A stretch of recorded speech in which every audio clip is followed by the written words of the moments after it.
You have Drive Safe Dave to my left over here with the stop sign. Producer, how you doing over there, sir? You know, I'm doing fairly well. If I would have known that I was going to get thrown on so quickly, I maybe would have had a camera on me, but I wasn't fully prepared. The folks like this view right here anyway. Thank you. Yes, they do. You know what? You're welcome. Producer, give us a smile today. Give us a freaky smile like Drive Safe Dave did yesterday.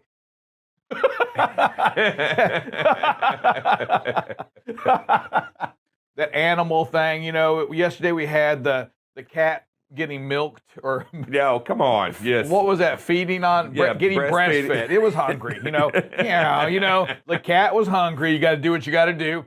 Animal instincts just kind of stick in, come in. Hey, what's the deal though? And I didn't know. I'm not a hunter though, like you know, missing the first 2 shots.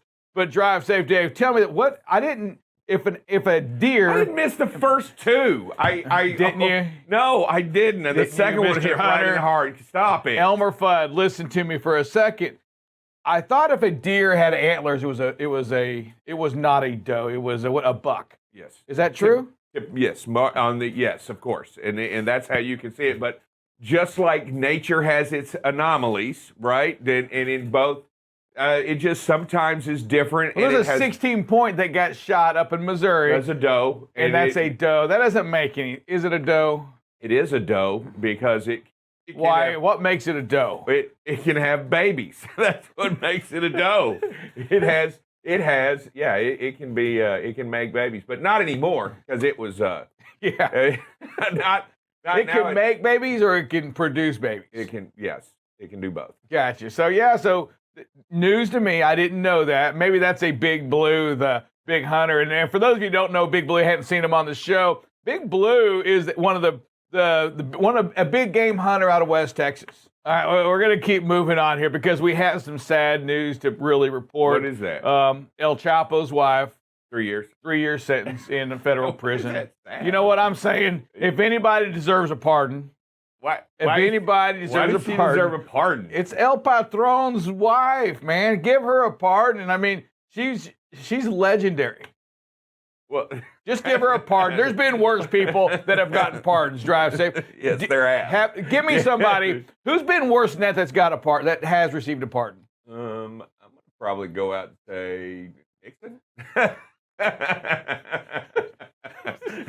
Well, there you have it, Miss Chapo. You do have a chance, you know, in 2 more years or 3 more. Well, you know, by the time that you get your pardon, you know, or that you could get a pardon, the presidency may be over with anyway. But we won't go into that at all. Hey, Drive Safe Dave, we're going to go back to, you know, we had a death from a Euless police officer, detective out there. And just, it's horrific right there. And we talk about hashtag in the street Texas. And for those of you that aren't from Texas, what that is inside of Texas, on any road, highway, roadway, for 21 years and counting now, keep going, we've had at least a death on the roadway every single day for 21 years. The last death we didn't have was 21 years ago on November the 7th.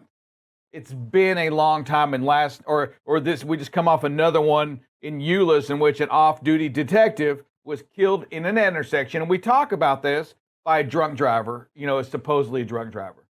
Yeah, right now he was arrested. I think it was over twice the legal limit. That's what they had tested on him, and he will be charged with involuntary manslaughter, right?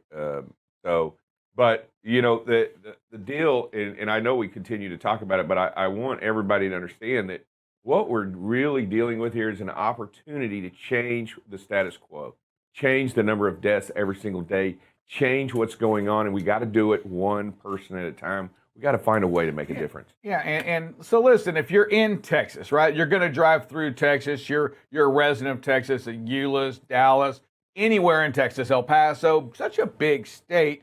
Listen, we can go one day without killing somebody. We can go one day without having a death on the road. You know, driving intoxicated, use a Uber if you have to. Rushing how you drive, right? Not packing your patience. And we've seen some of the craziness out there of folks passing in no passing zones. All of what you do when this happens, you're creating an opportunity to die, to kill yourself or to kill others. And it bothers me to my heart, Drive Safe, especially when it's local, right? I mean, it's Euless, just down the road from where you used to live at. It's insane, and we have video of a four-wheeler, right? A four-wheeler. Here, look at this. Why? Look at it. Almost hits the truck to pass a car that almost kills somebody else. Nowhere for this other car to even go. There's no shoulder, and this car comes back in, makes the pass. Drive safe, Dave. And is this car any better off? Are they further along they would have been if they'd just waited for the legal time to pass somebody? No. There's nothing about this that makes sense. It's stupid. There's nothing about this that makes sense. And you know, there's a reason for the no passing zone. It's to protect you and the others out there on the road. And I'll tell you, to me, it bothers me to my core when we talk about this sense of entitlement, this sense of, hey, I'm more important than everybody else out there, so I can break the rules as long as I get away with it. I can pass on the right on the shoulder. Yes. I mean, that right there, what are you thinking? Why are you doing it? Why passing on you're not more important than anybody else out there. And if you truly believe that, then you need to take a look at who you are and what you're doing. But we got videos of trucks that we've seen. You know, here it is, the one we saw yesterday, right?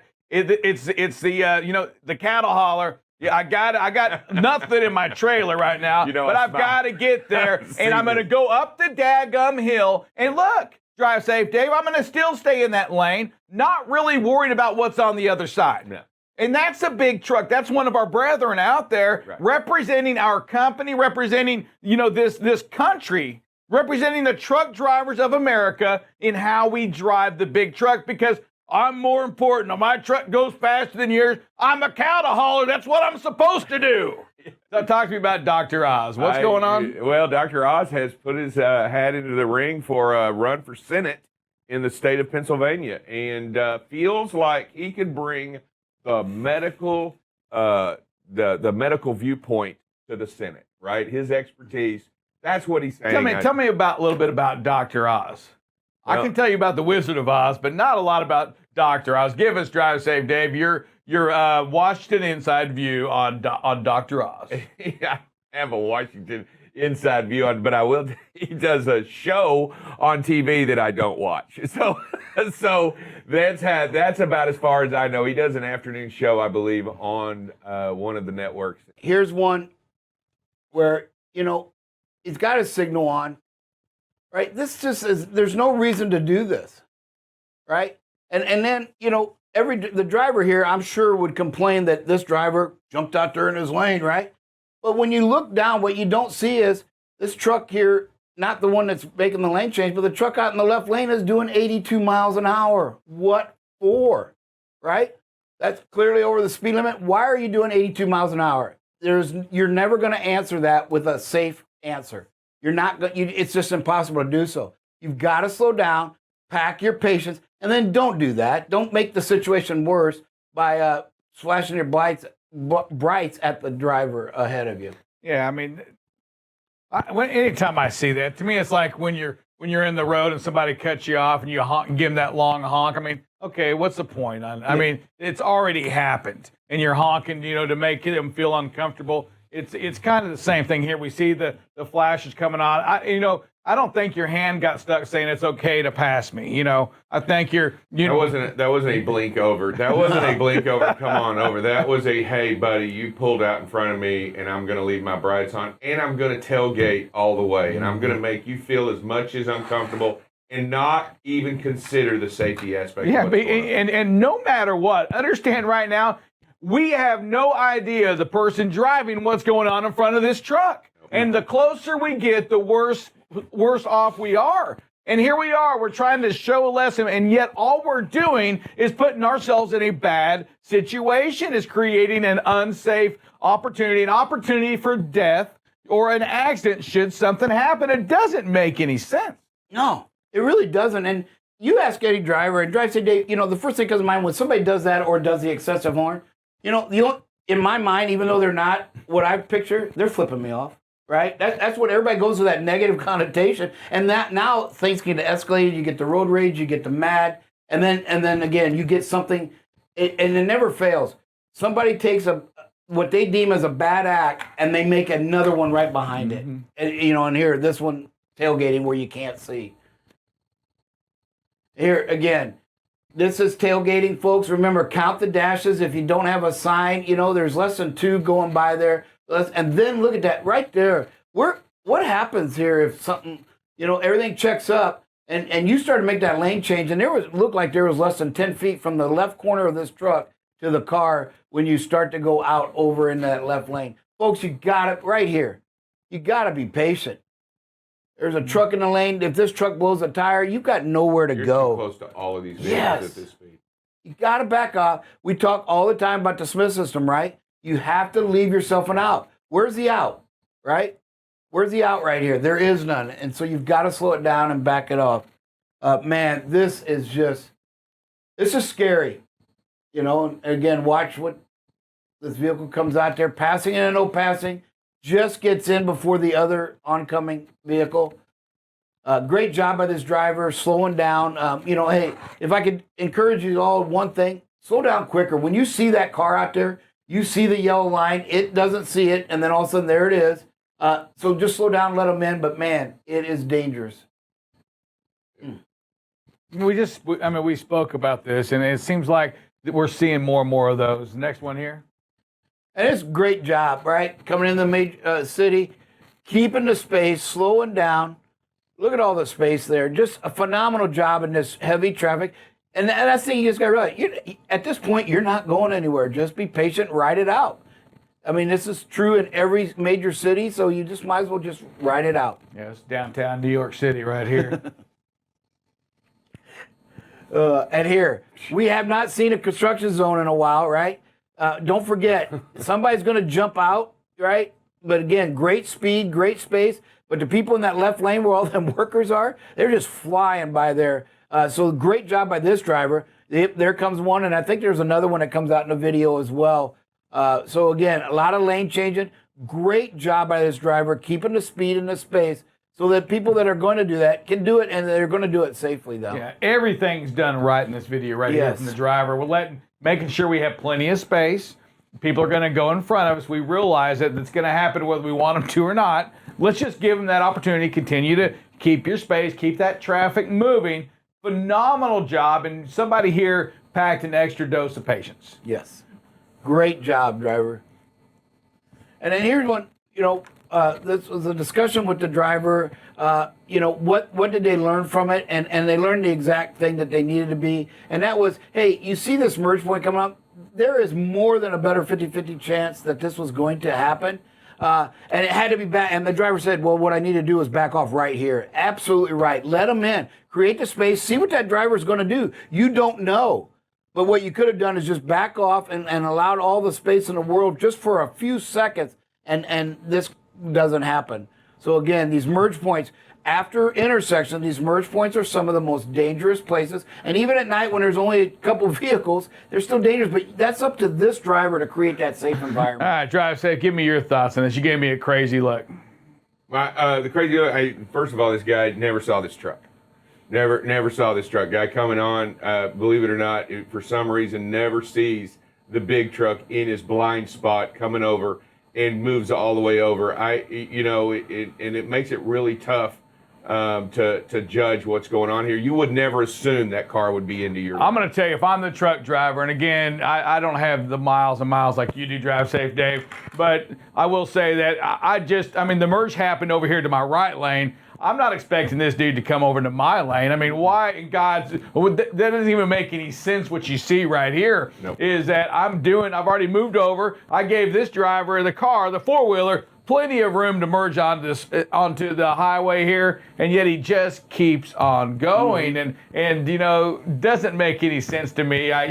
Again, we just have to expect some craziness out there. It's chaotic out there. They're not professionals in four-wheelers like we are, and so we've got to maybe expect these kinds of acts from them. I don't know what you do on that, but in general, you moved over at some point. You're in the left lane. You gave them that space, and I don't know, man. Stupid is as stupid does. Is that what Mom already said? This is the time of year where things just get chaotic, hectic. The story on everybody's minds. They're thinking about the holidays. Maybe they're thinking about what maybe they've lost someone, it just seems a lot of chaos, and we seem to lose focus.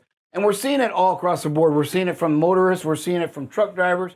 And it's just, we've got to really get the word out and stay on top of it, even step up the conversations, if you will, the notifications, whatever it takes to keep reminding drivers, slow it down. You know, we've had numerous calls with drivers over the last couple of days. And so it just seems to be that time of year that just all of a sudden this thing has just kind of exploded, where we see stuff we haven't seen in about a month or two, you know, or we see very sporadically now seems to be becoming the normal.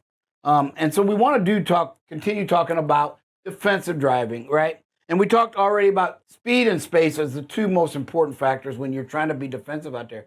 But then we want to kind of break it down even further. Know your body's fatigue signs. We've talked about it on the show. You know, some of the things that you don't think about: excessive blinking of your eyes to keep your eyes focused, right?